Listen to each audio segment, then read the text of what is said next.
मैं धन्यवाद देता हूं कृषि विभाग को।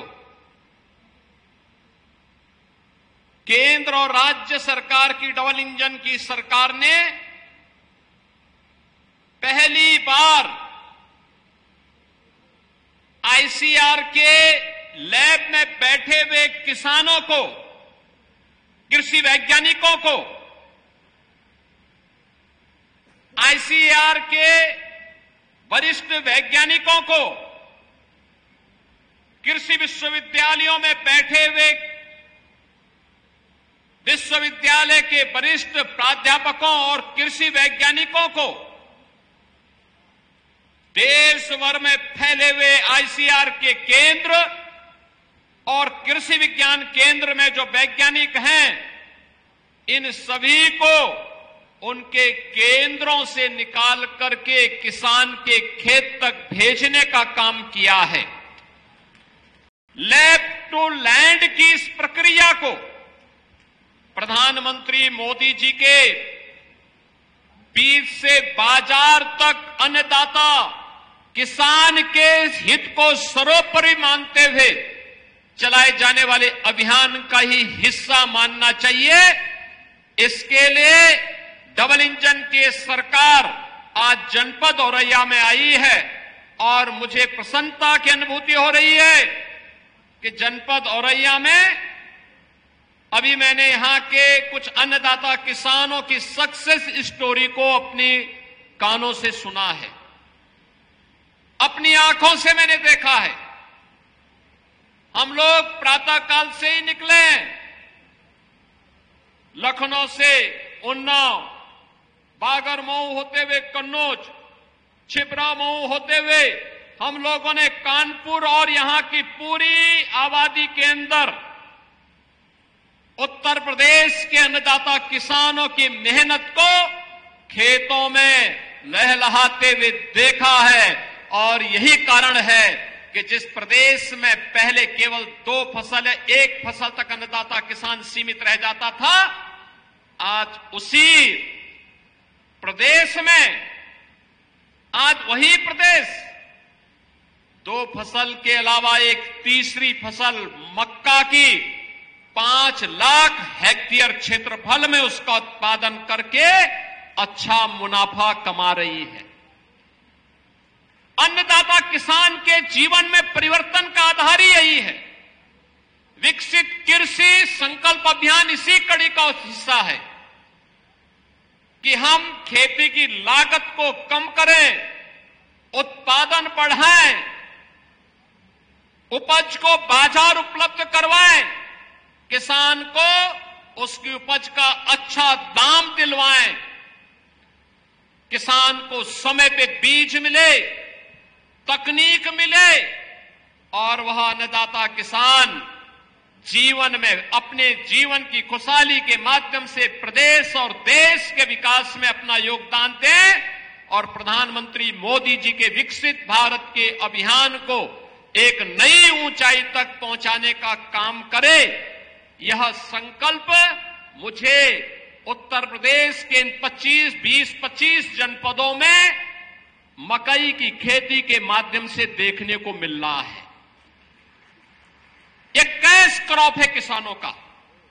आपने देखा होगा प्रति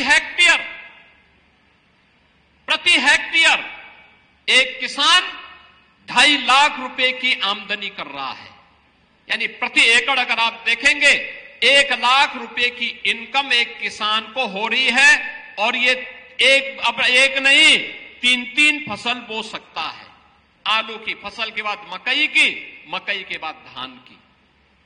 बहनों और भाइयों, यही है कौशलता, यही एक कौशल। अन्नदाता किसान अपने पुरुषार्थ से देश की समृद्धि में कैसे सहायक हो रहा है, उसका ये नमूना है। और उसी नमूने के लिए आपका अभिनंदन करने के लिए मैं औरैया जनपद में विशेष रूप से आया हूं कि आप सभी अन्नदाता किसानों ने प्रधानमंत्री मोदी जी के उस संकल्प को चरितार्थ करके दिखा दिया है। इसके लिए आप सबका मैं हृदय से अभिनंदन करता हूं, सभी अन्नदाता किसानों का हृदय से अभिनंदन करता हूं। बहनों और भाइयों, अन्नदाता किसान भी किसी सरकार के राजनीतिक एजेंडे का हिस्सा बन सकता हो, यह आपको पहली बार 14 में देखने को मिला होगा। जब मोदी जी ने सॉइल हेल्थ कार्ड की व्यवस्था प्रारंभ की थी, उससे पहले कोई जानता ही नहीं था। कृषि वैज्ञानिकों के अलावा किसान के पास न इतना समय होता था, न इतनी जानकारी के लिए कोई उस प्रकार की सुविधा होती थी। पहली बार हुआ सॉइल हेल्थ कार्ड हर एक किसान के पास उपलब्ध हुआ। सॉइल हेल्थ कार्ड के बाद कृषि सिंचाई, प्रधानमंत्री कृषि सिंचाई की योजना और फिर प्रधानमंत्री कृषि बीमा योजना के साथ आगे बढ़ता हुआ आज प्रधानमंत्री किसान सम्मान निधि। देश के अंदर 12 करोड़ अन्नदाता किसान प्रधानमंत्री किसान सम्मान निधि का लाभ प्राप्त कर रहे हैं। अकेले उत्तर प्रदेश में अब तक 2 करोड़ 86 लाख किसान 85,000 करोड़ रुपए सीधे डीबीटी के माध्यम से अन्नदाता किसान के खाते में धनराशि इसके माध्यम से गई है। और डबल इंजन की ये सरकार राज्य के अंदर भी अपने अन्नदाता किसानों के भविष्य को सुंदर बनाने के लिए, संवारने के लिए, उन्हें समृद्ध बनाने के लिए उसी प्रयास का हिस्सा बनकर के कार्य कर रही है। हमारी सरकार 2017 में आई। 2017 में सरकार आई थी, किसान आत्महत्या कर रहा था। गन्ना किसानों का गन्ना मूल्य का भुगतान नहीं हो रहा था। कहीं क्रय केंद्र नहीं चलते थे, न मकई केले, न तिलहन केले, न दलहन केले, न आलू केले, न धान केले, न गेहूं केले, न बाजरा केले, न ज्वार केले, कहीं भी कोई सुविधा नहीं थी। बहनों और भाइयों, 2017 में हम लोग आए, सबसे पहले 86 लाख किसानों का 36,000 करोड़ रुपए का कर्ज माफी के कार्यक्रम को हमारी सरकार ने आगे बढ़ाया। और कर्ज माफी के बाद फिर हम लोगों ने प्रदेश के अंदर सिंचाई की क्षमता को विकसित करने के लिए प्रधानमंत्री कृषि सिंचाई योजना का सहारा लिया। मुझे बताते हुए प्रसन्नता है, अब तक 23 लाख हेक्टेयर भूमि को अतिरिक्त सिंचाई की सुविधा हम लोगों ने सरयू नहर राष्ट्रीय परियोजना के माध्यम से, अर्जुन सहायक परियोजना के माध्यम से, बाण सागर परियोजना के माध्यम से इन्हें पूरा करते हुए उन किसानों को अतिरिक्त सुविधा दी।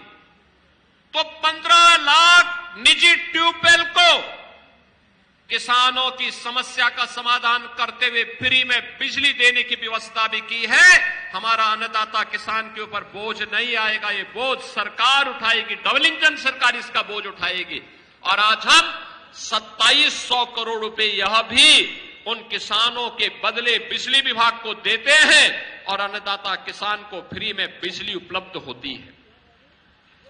बहनों और भाइयों, अब तक 1 लाख से अधिक किसानों को पीएम कुसुम योजना के माध्यम से सोलर पैनल उपलब्ध कराया जा चुका है।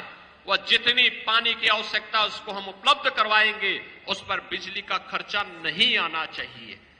बहनों और भाइयों, जब कोई सरकार आती है तो आज वही कारण है, आज कृषि विज्ञान केंद्र भी आपके पास आ रहे हैं, कृषि विश्वविद्यालय भी आपके पास आ रहे हैं, आईसीआर के वैज्ञानिक भी इस अभियान के साथ आपके साथ जुड़ रहे हैं। और आज मुझे बताते हुए प्रसन्नता, औरैया में आए हैं तो हम लोग औरैया के किसानों को इस बात के लिए आश्वस्त करेंगे, मकई की खेती को देख करके आत्मा आनंद से प्रफुल्लित हुई है। आपके इस परिश्रम के लिए मैं आपका अभिनंदन करता हूं और बहुत शीघ्र हम इसके लिए क्रय केंद्र स्थापित करके एमएसपी की भी घोषणा करने वाले हैं। मकई आप देखेंगे अपने आप में एक पौष्टिक आहार भी है। आप उसको बॉयल करके, भून, उसको तल करके, नमक मिर्च मसाला मिला करके भी खा लेंगे, अपने आप में एक संपूर्ण आहार है। स्वीट कॉर्न भी है, बेबी कॉर्न भी है, बायोफ्यूल भी है और बायोप्लास्टिक भी इससे बन सकता है। एक साथ एक मकई कितनी चीजों को दे सकता है। हमारे अन्नदाता किसानों के परिश्रम का परिणाम है। और इसी के लिए तो वैल्यू एडिशन की बात और फूड प्रोसेसिंग की बात प्रधानमंत्री मोदी जी ने कही, और इसी प्रक्रिया को आगे बढ़ाने के लिए आज हम लोग आपके बीच औरैया में आए हैं। मुझे प्रसन्नता है